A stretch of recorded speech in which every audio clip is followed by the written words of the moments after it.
Saya menyatakan bahawa apa gunanya Tan Sri Mahyudin menyatakan semua berjalan lancar, parlimen digantung, dan pilihan raya umum tidak akan diadakan pada masa yang dikuatkuasakan Turan. Apa ni? Apa kena-mengena dengan pilihan raya umum? Tak ada kena-mengena.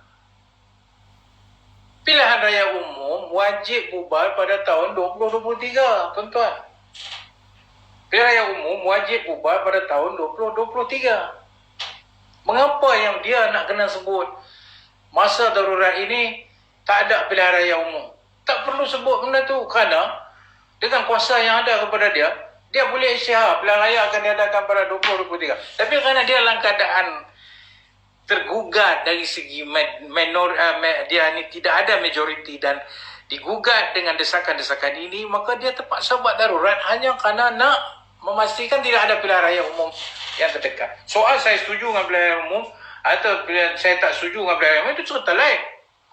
Itu kita bahas lain. Saya daripada awal, tuan-tuan yang ikut apa yang saya cakap dengan teliti, bukan dengan main masuk lepas tu keluar kata macam-macam. Kalau tuan-tuan ikut saya daripada awal, apa yang saya buat dalam live ini, dalam kenyataan saya menyatakan saya tidak bersetuju pilihan raya dibuat awal. Saya menyatakan biarlah wajib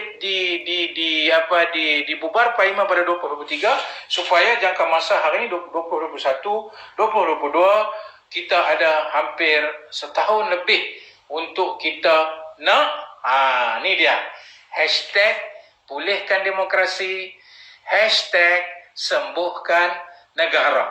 Dia kena pergi tu, bukan darurat. Bukan jawapan dia darurat. Bukan nasihat jawapan dia bagi darurat. Jawapannya kena sembuhkan. Okey, kita kata macam mana nak sembuhkan demokrasi? Nombor satu, pembelotan ini perlu dipertanggungjawabkan oleh mereka yang membelot. Kedua, kembalikan balik mandat rakyat itu kepada yang berhak pada pilihan raya umum 2018. Dan majoriti sudah ada.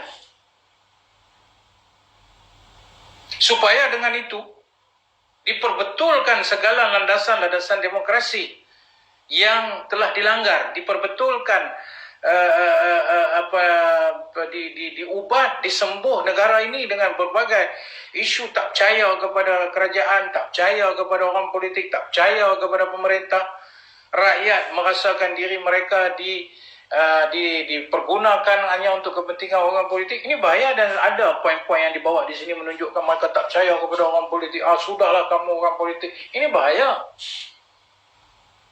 Sedangkan kalau politik itu disinergikan dengan suasana yang betul, dengan keadaan yang betul, maka tidak timbul isu tak percaya kepada orang politik. Maka itu saudara-saudara sekalian, waktu pun dah lewat. Ini yang saya masukkan, sembuhkan negara, pulihkan demokrasi. Ini dulu. Kita pastikan yang ini dulu. Buatlah cara yang betul. Ini dah menyebut tentang kita kena bersama, kita kena bersatu. Orang politik tinggalkanlah politik. Tapi pada waktu yang sama, isytihar darurat. Gantung parlimen. Gantung Dewan Undangan Negeri. Apa hal? Saudara sekalian, saya rasa inilah isu darurat. Kenapa UMNO makin, Wakil Rakyat UMNO, MP UMNO semakin meninggalkan sokongan kepada Tan Sri Mahyudin, dan itulah dia punya igawan ngeri dia. Setiap malam dia tidur dan setiap pagi dia bangun.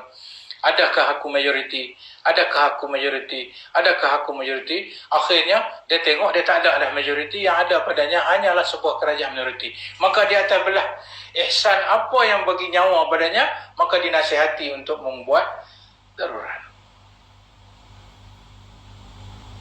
Saya tidak menafikan soal COVID dan sebagainya. Alhamdulillahirrabbilalamin, semua ahli parlimen, masa kita, walaupun pandangan kita berbeza-beza, tetapi semua ahli parlimen ketika kita berbahas tentang peruntukan akta-akta untuk mengawal kita kata COVID ini, semua bersetuju.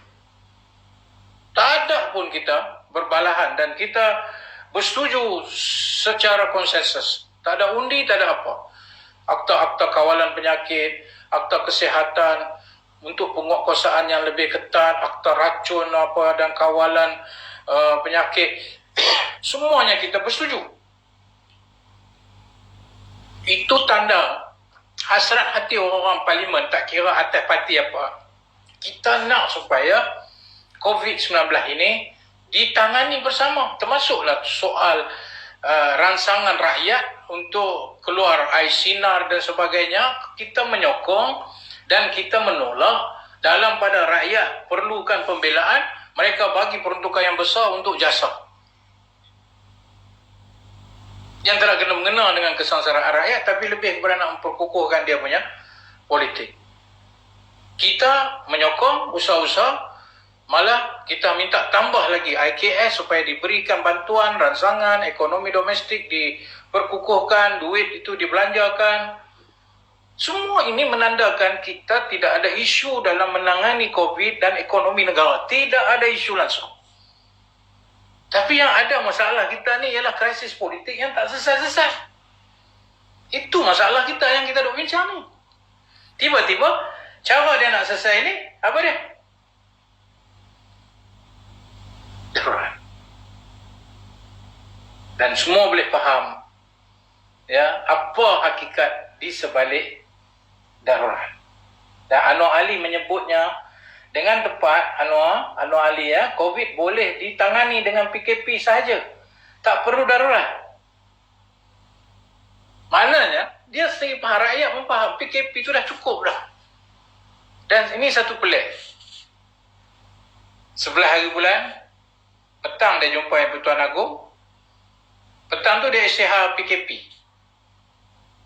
Dia isytihar PKP. Oh, PKP ni gini. Tak apalah, itu dah kita dah biasa dah. Dan kita pun seru semua rakyat patuh kepada SOP. Ikutlah apa peruntukan-peruntukan peraturan yang telah ditetapkan.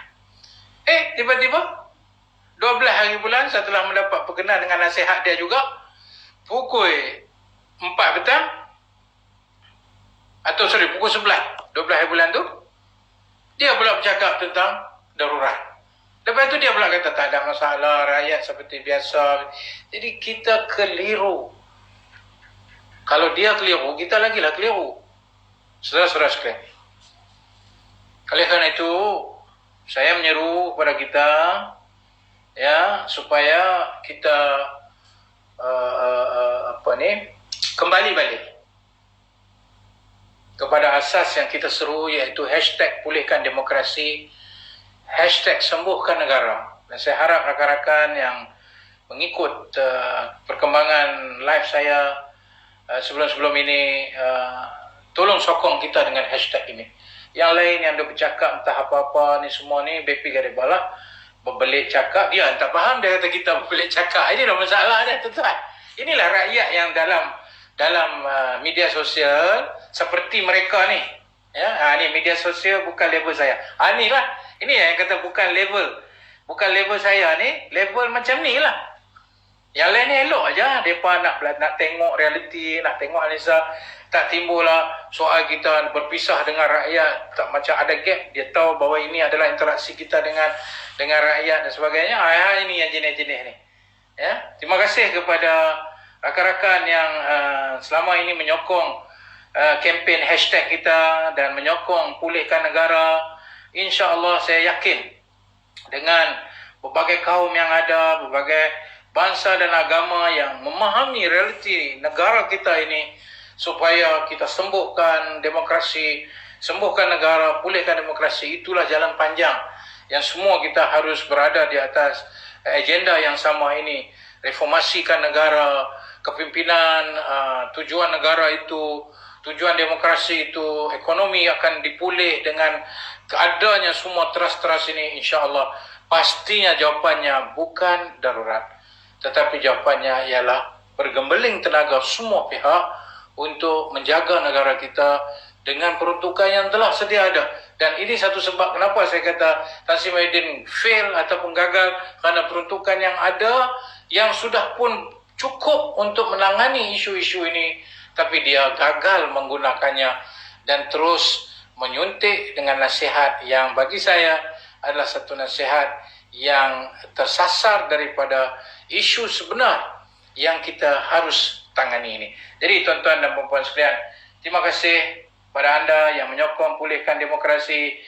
Terima kasih pada anda yang sembuhkan negara, ya, hashtag sembuhkan negara. Terima kasih kepada anda yang sentiasa, ya, macam Haziq Fuad ni sangat-sangat jahat, menyatakan satu kenyataan yang cukup tidak bertanggungjawab, dan dia akan dipertanggungjawabkan di atas niat jahat dia. Saya pun tak tergamak nak baca apa yang dituliskan. Allah saja yang akan balas niat jahat dia. Untuk dari awal kita dah cakap tidak ada kena-mengena dengan apa yang dia tulis itu. Jadi saudara-saudara sekalian, insya-Allah kita dalam PKP sama-samalah kita jaga semua, dan insya-Allah juga kita harapkan negara kita terus disembuh dengan pemulihan demokrasi yang baik, dengan intention yang benar, jujur. Dan saya yakin dengan hilangnya majoriti Tan Sri Mahyudin ini, satu persatu akan terdedah keadaan sebenarnya.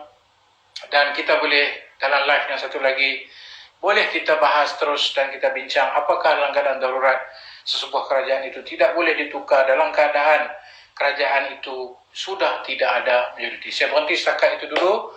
Semoga Allah Subhanahu Wa Taala, Allahumma inna ala dzikrika wa syukrika wa husni ibadatik. Allahumma la sahla illa ma ja'altahu sahla, innaka in syi'ta taj'alul husna sahla. Allahumma yassir wa la tu'assir. Allahumma yassir wa la tu'assir. Allahumma la tu'assir wa la Allahumma yassir wa la tu'assir. Fa inna taysira laka li kulli umurin yasir. Bifadlika wa karamika wa wajhikal karim. La ilaha illa anta subhanaka inna kunna minaz zalimin. Wassallallahu ala Muhammad wa ala alihi wa sahbihi wa baraka wa sallam. Walhamdulillahi rabbil alamin.